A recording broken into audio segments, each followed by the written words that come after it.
ng Panginoon mula pa kahapon hanggang sa araw na ito. Tayo po ay alam ko na we are totally equipped sa lahat ng bagay na ipinapagawa ng Panginoon sa ating mga buhay. Taas po ang kamay na pinalaya na ng Panginoon. Isa pang malakas na palakpak para sa Lord. So lahat ang ganda po ng ginawa ng Lord sa buhay ng bawat isa. At ngayon po na ang bawat isa ay malaya na, atin pong aalamin ano ba ang vision, ano ba ang purpose, at ano po ang calling ng Panginoon na gusto niyang gawin sa bawat isa sa atin sa umaga nito. Kaya sabi po doon sa ating pong first slide, ang title po ay What's Next? What's next? Ano nga po ba ang susunod? Ngayon na tinanggap natin ang Panginoon sa ating mga buhay, at tayo ay sinangkapan na ng Panginoon ng banal na Espiritu, tayo ay mayroon ng mayroon tayong boldness, mayroon tayong lakas para gawin ang pinapagawa ng Panginoon sa ating mga buhay. Di po? Kaya, sino po ang gagamitin ng Lord upang magbahagi ng Word of God? Sino po? So tayo po ang gagamitin ng Panginoon. Bawat isa po sa atin ay ikinukumand ng Panginoon. Bawat believer po. Sabi po doon sa Matthew 28, basahin po natin. All authority in heaven and on earth has been given to me. Therefore, go and make disciples of all nations, baptizing them in the name of the Father, of the Son, and of the Holy Spirit, and teaching them to obey everything I have commanded you. And surely, I am with you always to the very end of the age. Sa Tagalog po, at lumapit si Jesus at nagsalita sa kanila na sinasabi, lahat ng kapamahalaan ay binigay na sa akin sa langit at lupa. Kumayo kayo at gawin yung alagad ang lahat ng mga bansa. Inyong bautismuhan sila sa pangalan ng Ama, ng Anak at ng Banal na Espiritu, at turuan ninyong ganapin ang lahat ng bagay na aking inutos sa inyo. At narito, ako ay kasama ninyo sa lahat ng mga araw hanggang sa katapusan ng kapanahonan ito. So makikita po natin dito na tayo po ay inuutusan ng Panginoon na humayo o magbahagi ng salita ng Diyos. Sabi po doon, gagawin nating disciple ang lahat ng bansa. Ayan. Mamaya po mas i-expound po natin ito sa ating po susunod na ating.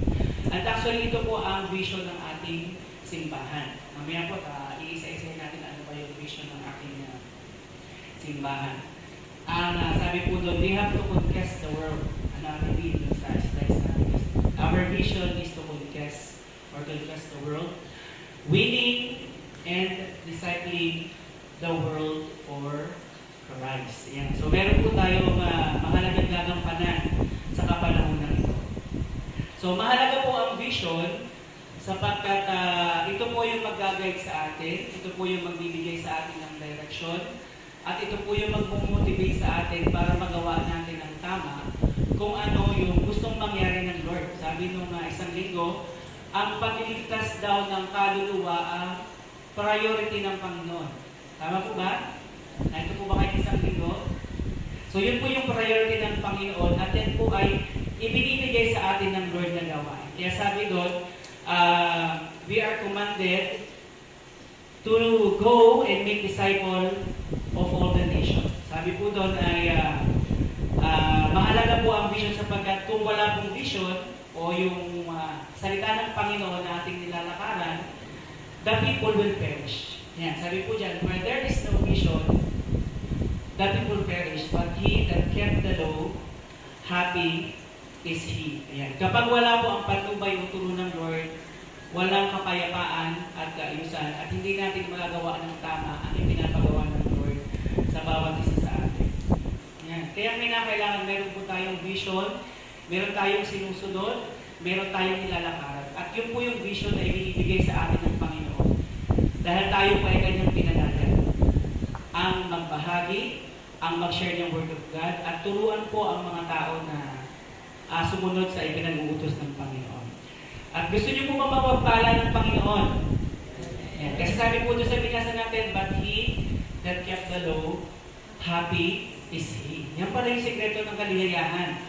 Kung gusto natin maging maligaya, kung gusto natin maging masaya sa paglilingkod sa Panginoon, gawin natin ang ipinapagawa ng Lord sa ating mga buhay. Amen po ba?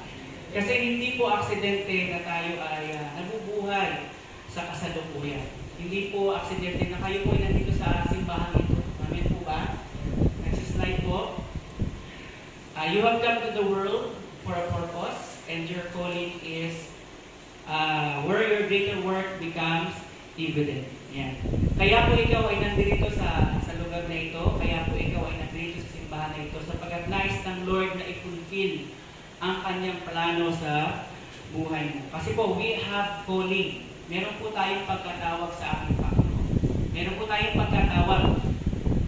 May pagkatawag ang Diyos sa ating mga buhay. Sabi po sa John 15, verse 16, "You did not choose me, but I chose you, and appointed you so that you might go and bear fruit, fruit that will last. And so whatever you ask in my name, the Father will give you." So ito po ay isang pribilehiyo. Amen po ba? Bakit po isang pribilehiyo na tayo po ay pinili ng Panginoon? Sabi po dyan, hindi po ikaw ang pumili sa Panginoon. Ang Diyos ang pumili sa iyo upang ikaw ay humayo, mamunga, at manatili ang bunga. So tayo po ay privilege kasi napakarami pong tao sa mundo. And yet, sinasabi ng Panginoon, pinili kita para gawin mo ang bagay na ito. Ano po yung tatlong bagay na yun? Humayo, mamunga, at manatili ang iyong bunga. So yung pangatlo po, mamaya doon po tayo focus doon sa pangatlo na yun, sa discipleship. At kagaya po nung nabasa natin kanina doon sa vision, nandun po yung benefits kapag tayo ay sumusunod sa Panginoon. Gusto niyo po ba ng benefits? Lahat tayo gusto natin ng benefits, gusto natin ng favor. Andiyan po yung favor ng Panginoon, sabi doon, "So whatever you ask in my name," ano po sabi? "The Father will give you." So yun pala ha, maraming tinitipid ang Panginoon sa atin na susi sa hapon na ito, sa araw na ito. Na kung ating gagawin ang lahat ng ipinapagawa ng Panginoon, ang pagpapala po ay susunod sa bawat isa sa atin. Amen po ba? Amen. Ayan, so tayo pong lahat ay merong calling. Merong ipinapagawa ang Lord sa bawat isa sa atin. Kagaya po ng pagtawag na ginawa ng Lord sa buhay ni Abraham. Tingnan nga po natin. Sa Genesis 22, verse 17, sabi dito, "I will certainly bless you." Ayan. "I will multiply your descendants beyond the number, like the stars in the sky and the sun on the seashore. Your descendants will conquer the cities of their enemies." So sabi po doon, "I will certainly bless you." At yan din po ang sinasabi ng Panginoon sa bawat isa sa atin. Gusto po ng Lord na tayo po ay Kanyang pagpalain. Amen po ba? Kung ano yung ginawa ng Lord sa buhay ni Abraham, yan din po ang gustong gawin ng Lord sa bawat isa sa atin. Kaya po, ang sabi doon, we must go. Kasi yan po ang command ng Lord sa bawat isa sa atin. Tingnan natin yung ginawa ng Lord sa buhay ni Abraham. So, alam po natin na si Abraham ay tinawag ng Panginoon. At yun nga po yung pangako ni Lord. Nagagawin niya ang sindangin ng buhangin sa dagat at bituin sa kalangitan ang kanyang mga salinlahi. So, tinuruan ng Lord si Abraham. Si Abraham, nag-aaral ng salita ng Diyos, of course. Kaya siya ay nag-grow yung kanyang relasyon sa Panginoon. At nagkaroon po siya ng anak. Sino yun? Si Isaac. So kung ano yung natutunan ni Abraham, itinuro niya kay Isaac. Ang lahat ng mga salita ng Diyos na kanyang na-absorb, ay tinuro niya. At kung ano po yung ginawa ni Abraham, ay ginawa din ni Isaac. Kaya makikita po natin dyan, mula po kay Abraham, at kay Isaac, nakapag-establish po sila ng 24 leaders. Yan. Meron pong 12 lalaki at merong 12 babae. At kung ano po yung ginawa ni Isaac, ay tinuro din naman po niya sa kanyang anak na si hapon. At nagkaroon po ng tinatawag na multiplication. Kaya ano po nangyari? Yung pong 12 lalaki naging 144. At itong 12 babae naging 144, naging 288 leaders. So tayo pong lahat, madami tayo. Ilan tayo dito? So bawat isa sa atin, kung tayo magdadala ng 20. So ilang leaders yung ating may establish sa ating simbahan. Amen po ba? So, yun po yung gustong gawin ng Panginoon sa bawat isa sa atin sa araw na ito. Ayan. So, nagkakaroon po ng tinatawag na multiplication. Kung baga sa business, meron tayong tinatawag na networking. Ayan. Sino po ang negosyante dito? Ayan. Pero hindi po negosyo ang ating papasukin dito, kundi pagtuturo ng salita ng Panginoon. Amen po ba? Para mahina na yung amen. Ayan. Kaya po, tayo po ay mag-share na Word of God. At hindi po yun doon magtatapos. Hindi po yun doon nagtatapos na kapag ikaw ay tinuruan ng salita ng Diyos, hanggang dyan ka lang. Meron po plano ang Lord sa buhay natin. Kaya nga po, nakakilala sa Lord ay para kanyang gamitin sa kanyang bukasan. Kasi kung sabi mo nga po, kung ang gusto lang ng Lord ay iligtas tayo, di pagkatapos natin tanggapin si Jesus, di tayo po ay diretso na sa langit. Pero hindi po. Meron pa pong gustong gawin at meron pa pong gusto ipagawa ang Lord sa bawat isa sa atin. Yan. Kung ba ay willing na gawin ang multiplication na pinapagawa ng Panginoon. Pero bago po yung mangyari, kailangan po tayo po mismo ay isang disciple. Kinakailangan po tayo po ay maging isang disciple. Ano po ba yung disciple? Ayan. Para po tayo ay mag-multiply. Para po tayo ay dumami. Para ikaw ay magkaroon ng katulad mo ng Kristiyano. Kailangan ikaw mismo ay disciple o tagasunod ng ating Panginoon. Amen po ba? So, dapat ikaw ay mayroong tinatawag na spiritual discipline. Ayan. Di po ba, dinidisiplina natin yung ating mga anak para sila ay matuto, magkaroon ng magandang kinabukasan, magkaroon ng magandang buhay. Tayo po ay dinidisiplina din ng ating Panginoon para magawa natin exactly kung ano yung gustong mangyari ng Lord sa ating mga buhay. And to do that, kailangan po tayo ay bumalik sa basic nating tinatawag. Amen po ba? Ano po ba yung basic? Yan, lagi natin narinig yung basic na yan. Sabi po doon, without the basic, you will be sick. Sabi niya po natin, without the basic, you will be sick. Ayan. At ito po ang dapat na ginagawa ng isang disciple. So, tingnan po natin kung ito po ay ating ginagawa. Una, we have to know the basic Christian life. Number 1,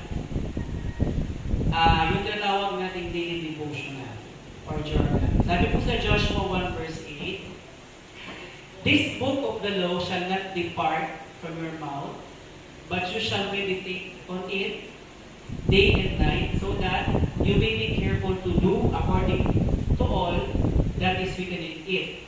For then you will make your way prosperous, and then you will have a good success.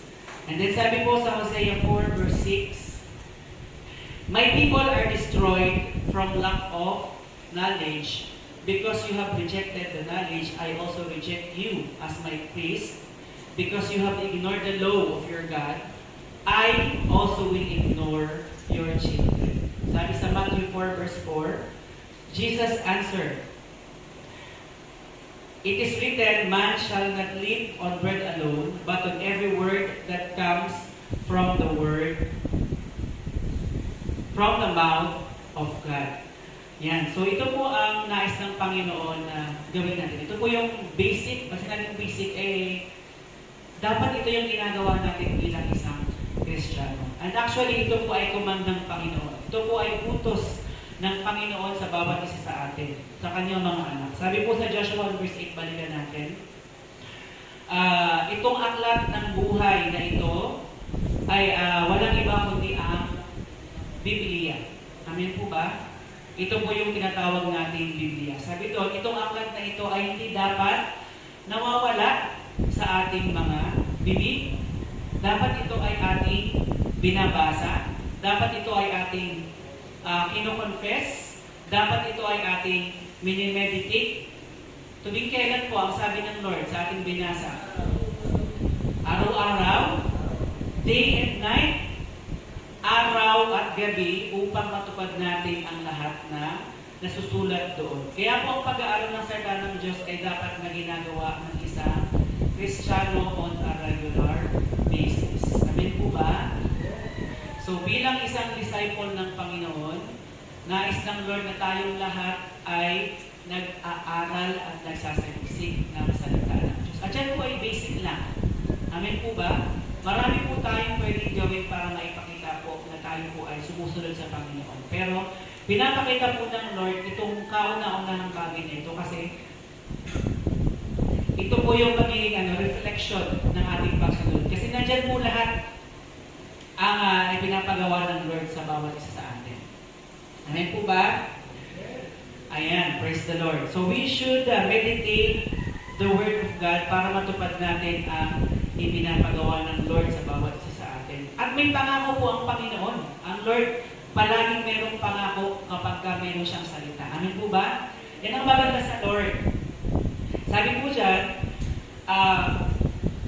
for then you will make your way prosperous, then you will have a good success. So meron naman pong susing ibinigay ang Lord sa atin. Gusto po ba natin na tayo ay maging, ano yung prosperous sa Tagalog? Masagana. Sino pang gusto ng kasaganaan sa buhay? Ayan. So, binibigay po ng Lord ang kanyang salita. Ang susi po para tayo ay maging prosperous, walang iba po kundi ang salita ng Panginoon. At ano pa po ang sabi dyan? You will have a good success. Ano man ang ating gagawin, ano man yung ating pinaplanong gawin, magkakaroon tayo ng katagumpayan. Kung ito ay hahanapin natin sa salita ng ating Panginoon. Kasi ito po yung secret ng Lord. At inililibig po niya sa kanyang mga anak. Kapag ito po ay palagi natin binubulay-bulay, kapag ito ay ating binililig sa araw-araw. Ayan. Amen po ba? Then sabi po doon sa Hosea 4 verse 6, ang salita ng Panginoon ay nagbibigay sa atin ng knowledge, nagbibigay sa atin ng kalaman. Kapag pala tayo ay hindi nagbabasa ng Biblia, ang sabi po dyan, my people are being destroyed. So pwede po tayo, ma-destroy. Bumagsak ang ating pamumuhay kapag tayo ay, o bumagsak yung ating buhay espiritual, kapag tayo po ay walang salita ng Diyos sa ating mga puso. Bakit po may mga tao na din nagpapatuloy sa pagsiserve kay Lord? Bakit may mga tao na nagbabackslide? Bakit may mga tao na nangihina? The only reason is, hindi po naghari ang salita ng Lord sa kanilang mga puso. Yun po yun. Kaya sabi po doon, my people are destroyed due to the lack of knowledge. Kasi pag nawala po ang salita ng Diyos sa buhay ng tao, mapapansin po natin, unti-unti po tayo nawawala ng gana sa paglilingkod sa Panginoon. Magsisimula yan na hindi ka na mag-pray. Magsisimula yan na hindi ka na magsisimba. Or kung sumimba ka man, nandun ka sa likod. Pagkatapos ng simbahan, buka na palabas. Yan. So, ganun po yun. Isa po yun sa palatandaan na tayo ay kinukulang sa salita ng Panginoon. Naalala niyo po yung illustration na binigay ng Lord nung nakaraang Sunday. Ang isang sanggol na walang appetite sa meal ay mayroong sakit. Hindi po pa sabi doon, we should crave for the pure milk, which is the Word of God. Kaya pag tayo po ay wala ng ganang mag-aral ng salita ng Diyos, tayo po ay unti-unting manihina or eventually we will die spiritually. At hindi po yun nais ng Panginoon. Yun po ay panduloko ng kaaway. Ayaw po ng Lord na tayo po ay manghina at ma-destroy. Kaya po, kailangan natin bumalik sa basic at tayo po ay manatili sa salita ng ating Panginoon. Amen po ba? Kailangan po natin ang salita ng Lord sa ating mga buhay. Sabi po sa Matthew 4 verse 4, hindi lamang sa tinapay nabubuhay ang tao, kundi maging sa salita ng Diyos na lumalabas sa kanyang bibig. Amen po ba? So kung yung ating pong katawan, pinapakain natin ito 3 times a day. Tama po ba? Minsan niya 4 to 5. May merienda ka pa sa tanghali at sa hapon. Minsan sa madaling araw meron pa. So ginagawa po natin yon para yung ating katawan ay maging malakas, maging strong tayo, at tayo ay mag-grow. Yun po ay sa ating physical.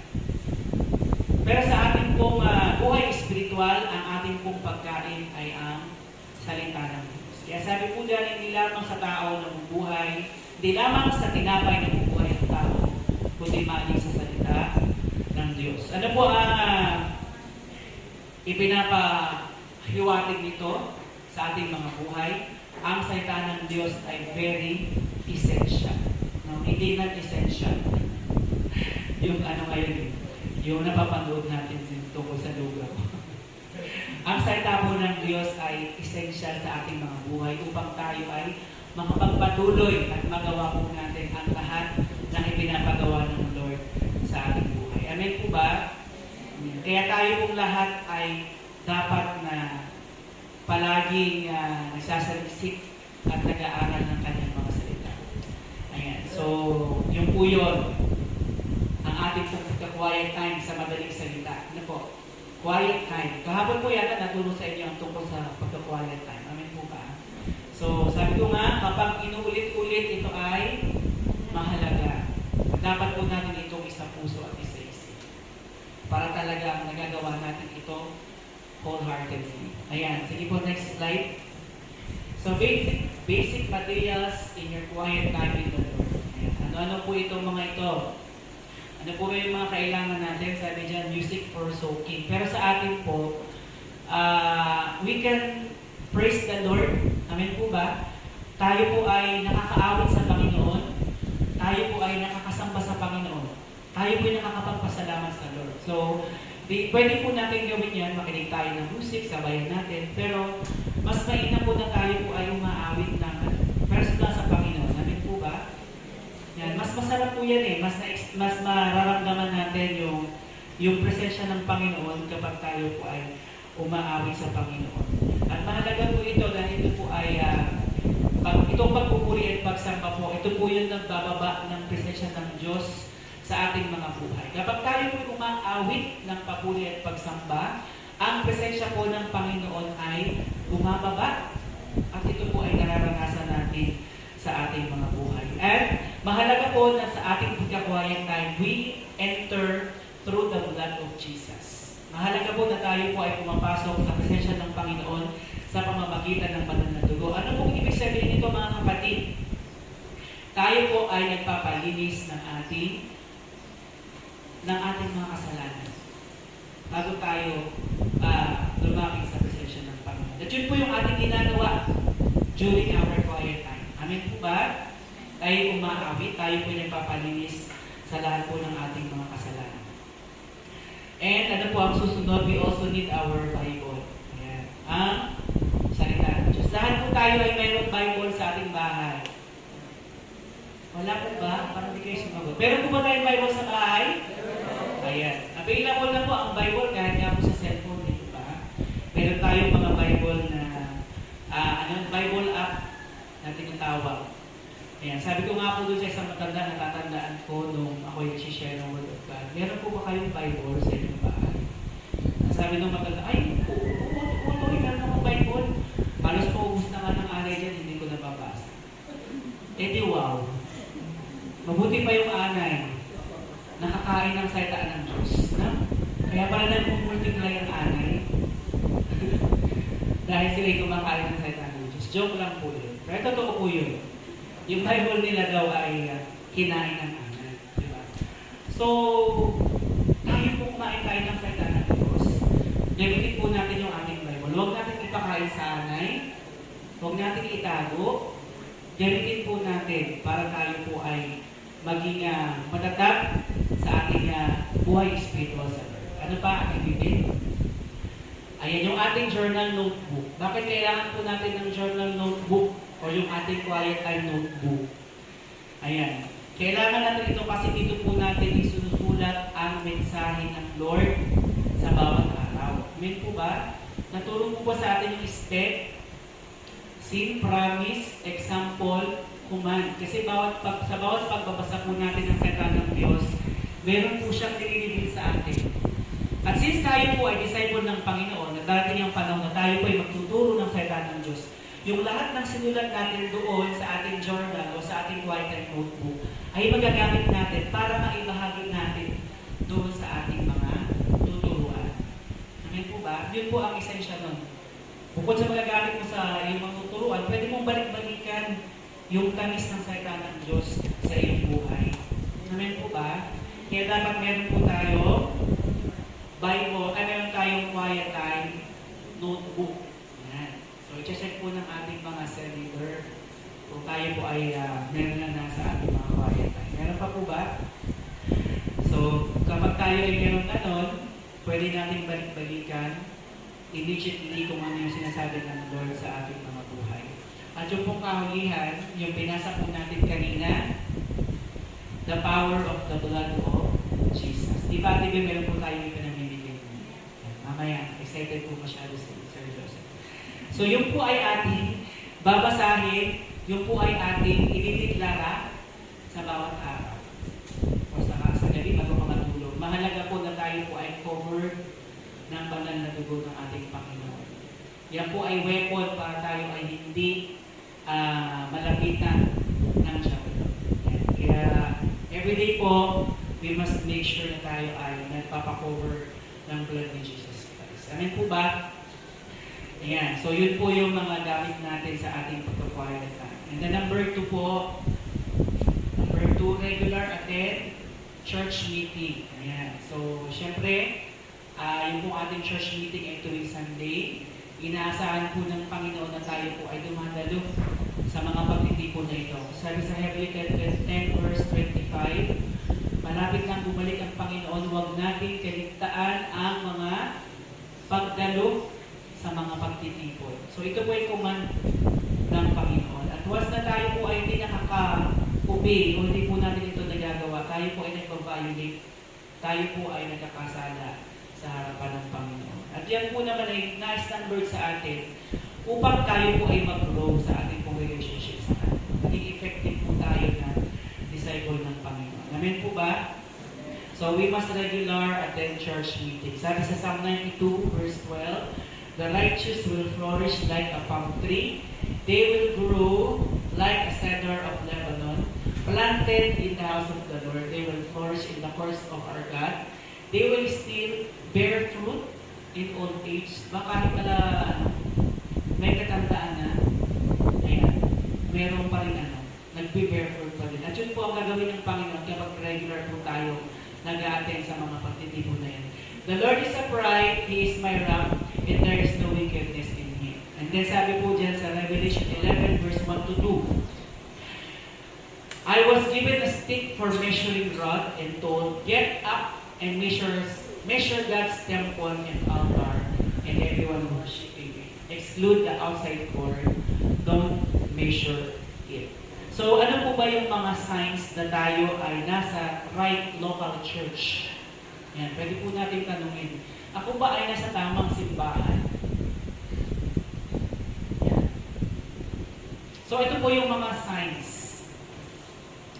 na ang Panginoon po ay, na you are in a right local church. Isa-isahin po natin. At mahalaga po ito kasi ito po yung isang pundasyon na dapat po ay makita natin sa isang simbahan para tayo po hindi maligaw kasi marami po ang relihiyon sa mundo.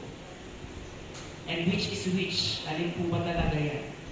So isa-isahin po natin. Ito po ang pinakamahalaga. Number 1, the Lord and Savior is Jesus Christ alone. Wala po tayo dong ibang itinataas. Wala po tayo dong ibang dinadakila at niluluwalhati kundi si Jesus Christ. Siya lamang po ang Panginoon ng ating simbahan. Mag-ingat po tayo kapag ang isang simbahan ay hindi po pinaparangalan si Jesus bilang Diyos at tagapagligtas. Delikado po yan. Kapag hindi po si Lord ang Diyos na ini-uphold sa loob ng isang simbahan. Sabi po sa Acts 4 verse 11 to 12, Sabi po dyan, Jesus is the stone you builders rejected, which has become the cornerstone. Salvation is found only in no one else, for there is no other name under heaven given to mankind by which we must be saved. So wala pong ibang pangalan na ibinigay ang Diyos sa sindong ng langit na sukat na ikaligtas ng tao liban sa pangalan ng ating Panginoon Jesus. Kaya po, mahalaga po na kapag tayo ay alam natin na sino po yung Diyos na pinaglilingkuran sa loob ng simbahan. At praise the Lord po kasi po dito sa JIA, ang ating pong Diyos ay walang ibang kundi ang ating Panginoon Jesus. Amen po ba? He is our Lord. At siya po ang sentro ng ating kongregasyon. Number 2, ito po yung mga tao naman ito. Kanina po ay si Lord. Ito naman po ay tumutukoy sa tao. They worship God in spirit and in truth. Yan. Kaya pag tayo po ay sumasamba, tayo po ay nakapikit. Bakit tayo nakapikit? May tanong kasi niyan before. Bakit kayo nakapikit? Pwede naman kayo magbulat. Pero nakapikit po tayo kasi ang pag-worship natin kay Lord ay very intimate. No? Kaya sabi Lord, we must worship Him in spirit and in truth. Hindi sa pamamagitan ng mga larawan, hindi sa pamamagitan ng mga kahoy na inanyuan. Ang Panginoon po natin ay personal God at we can come to Him directly. The more na tayo po ay nag-worship sa Kanya intimately, mas mararamdaman po natin ang Panginoon. So worship God in spirit and in truth. Sabi po sa verse 24, God is Spirit and His worshipper must worship in spirit and in truth. Sinasamba po natin ang Lord ayon sa katotohanan ng Kanyang salita. Kaya po nandun pa rin po yung Word of God. Nandun pa rin po ang salita ng Diyos. Sinasamba po natin ang Lord dahil siya po ay mabuti. Sinasamba natin ang Lord dahil siya ay tapat. At lahat po ng mabubuting karakter ng Panginoon ay atin po itong binibigyan ng pagpapahalaga. Ayan. And then number 3, they never lose the vision and the heart for the lost souls. They are doing what Jesus did. Ayan. Isa pa po ito, isa po sa kung sabi nga ni Brother Roel, ang priority ng Lord ay magligtas. Ang priority po ng mga tao na nasa tamang simbahan ay magbahagi ng salita ng Diyos. And yun po yung kanilang priority sapagkat ang kanila pong model ay walang iba kundi ang ating Panginoong Jesus. Si Lord po nung kapanahon niya ay naglalakad, nagsishare ng Word of God. At yun po yung tinuro niya sa kanyang mga alagad. At yan din ang nais niyang gawin ng Panginoon sa ating kapanahunan. Na tayo po ay magbahagi ng Word of God. Luke 19 verse 10, for the Son of Man came to seek and save the lost. Naparito po ang Panginoon para iligtas ang mga nawawala. At tayo po ang gagamitin ng Panginoon para hanapin ang mga kaluluwa na hindi pa nakakakilala sa Diyos. Amen po ba? Kaya ang dami po natin ginagawang pangangaral ng salita ng Diyos every Saturday. Kung kayo po ay free, at sana po tayong lahat ay free, gumawa po kayo ng gawin niyo pong available ang inyong sarili para tayo po ay makibahagi. Magawa po natin ang bagay nito kasi yan po ang priority ng Lord. At kung yan po ay priority ng Lord, dapat yan po ay priority din natin. Kasi sabi nga po doon sa video na pinanood natin, di ba? Don't go to hell. Yun po ang pupuntahan ng tao na hindi nakakakilala o hindi tatanggapin si Lord sa kanyang puso bilang kanyang Panginoon at tagapagligtas. Pinakita po doon ano yung pwede maranasan ng isang tao. At hindi po yung biro. Sabi ko nga po, kapag ako nag-share ng Word of God sa aking mga eskwela, kasi po yung aming school malapit sa dagat. Kita-kita po nila yung karagatan, yung dagat na hanggang kapag nag-share. Tignan niyo yung dagat. Pinapakita nila yan. Ano nakikita ninyo? Sir, tubig po. So imagine mo yan ay impyerno. Dagat-dagat ng apoy na hindi namamatay. Di mo ba yun ang description sa Bible? Ang apoy ay hindi namamatay. At kapag ang isang tao ay napunta doon ng 50 years old siya, kahit pa umabot pa siya ng 100 years old, 200, 300, 400, hindi na po siya makakaalis doon. Kasi ang tawag doon ay eternal separation from the Lord. At hindi po nais yun ng Lord na mangyari sa tao. Amen po ba? At tayo po ang gagamitin ng Panginoon para mailigtas ng Panginoon ang mga tao ito. Kung tayo po ay magpapagamit sa Lord. Amen po ba? Ayan. And then number 4, they are not compromising Christian. Hindi na po nakikiisa sa takbo ng mundo ng sanlibutan ito. Sabi po dyan sa Titus 2 verse 11 to 13, for the grace of God has appeared that offers salvation to all people. It teaches us to say, sabihin nyo nga po, it teaches us to say, no. So we must learn to say, no. Kung alam po natin na ang pinapagawa nila ay hindi kalooban ng Panginoon, we must learn to say no. Ano-ano po ba yung ino-offer ng mundo sa kasalukuyan ngayon? Alam niyo po yan.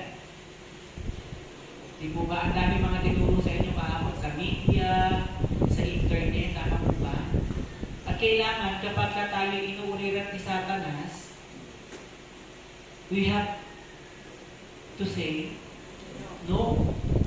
Hindi po tayo dapat nagko-compromise. Sabi niya, no to ungodliness and worldly passion, and to live self-controlled, upright, and godly lives in this present age, while we wait for the blessed hope, the appearing of the glory of our great God and Savior, Jesus Christ.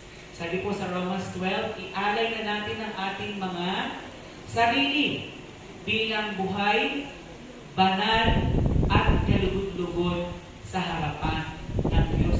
I-offer daw po natin ang ating body as a living sacrifice, holy and acceptable as our reasonable service. Magbago na po tayo ng ating isip. Amen po ba? Kaya dapat ay hindi po tayo nagko-compromise. Ayaw po ng Panginoon yan. Yan. Baka mamaya po tayo mag-share the Word of God, pero hindi pa totally nakikita yung changes sa ating mga buhay. Hindi po tayo magiging effective. Yan. Ano po ba yung karaniwan ngayon sa mga kabataan na nauubos ang oras sa pag-EML?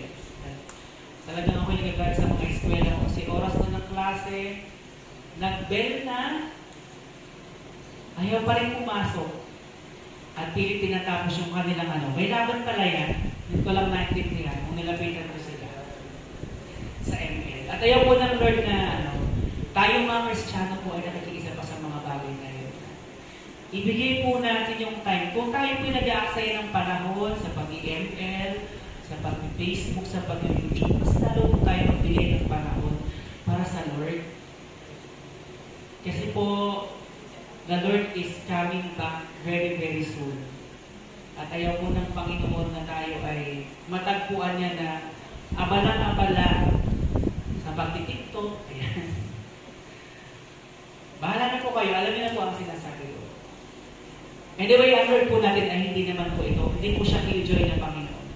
Gusto ko pong linawin sa atin, ang Lord po ay hindi killjoy. Pero meron, ang pagkakaiba po natin, meron po tayong conviction na tinatawag. Yan po yung conviction. Kapag ginagawa mo ito, meron kang kalungkutan sa puso mo na para bang sinasabi na kapag mo itong gawin. At kapag naramdaman mo na po yun, it's time for you to say no and to stop kasi kinukonvict ka po ng Panginoon. So we should not compromise ourselves. Kasi po, ang Panginoon po ang dinadala natin. Amen po ba? Si Lord po yung ipapakilala natin. Si Lord po yung i-share natin. Kaya kung meron dapat makita sa ating mga buhay, walang iba kundi si Jesus Christ. Amen po ba? Amen. Huwag niya ka nag-amen. Amen. Next slide.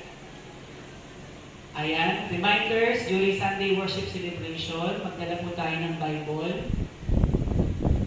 Magdala po tayo ng ball pen.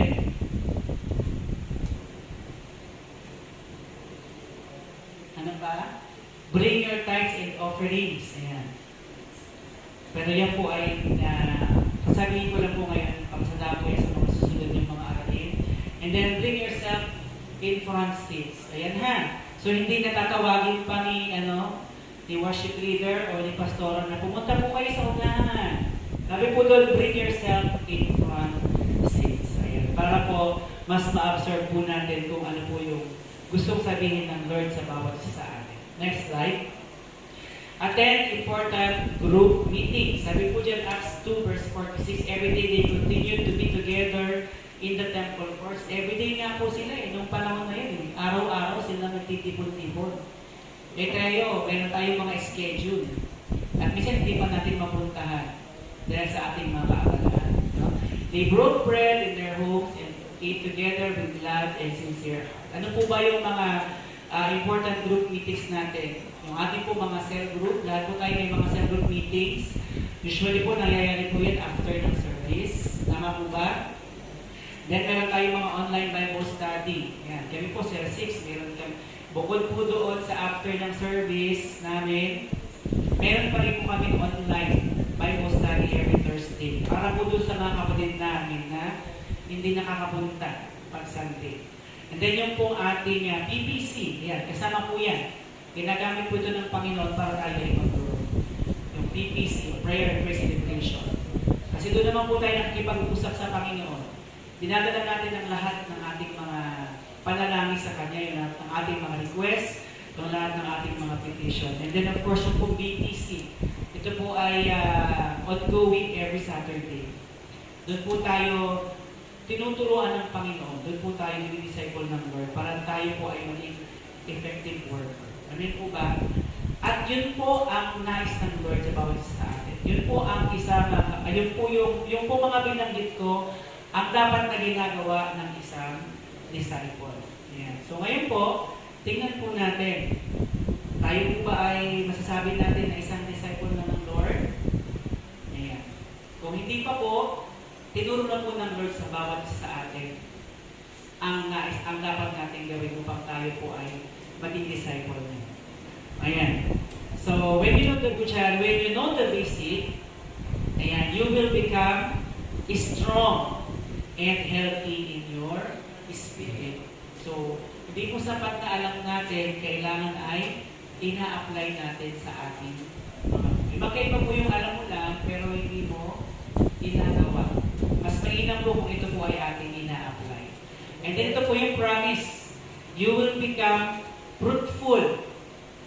And the fruit of the Holy Spirit will be seen in your life. At kapag nangyari po yun, hindi na po tayo mahihirapan na magbahagi ng salita ng Lord. Kapag nakita po nila na, may pagbabago sa buhay niya, ano kayong meron sa buhay niya? Ba't ang taong ito malagaya? Kahit puno-puno ng problema, nakangiti pa rin. Kapag nakita po nila yun, sila na po yung lalapit sa'yo. Sila na po yung magtatanong, anong sikreto mo? Ano mo sasabihin, my secret is the fruit of the Holy Spirit. Ang pagtupad sa kalooban ng Diyos. Amen po ba? So you will become a person with a purpose. Next. So today, yan, basahin po natin. Ay, hindi po natin babasahin lang, isa sa puso po natin. Nakahanda po ba itong gawin araw-araw? Yan. Sige po, kayo po ang magbasa. Number 1, 1, 2, 3, read. Read myself. 1, 2, 3. Do daily quiet time.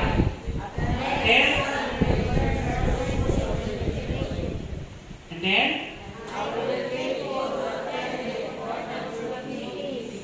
Ano ba?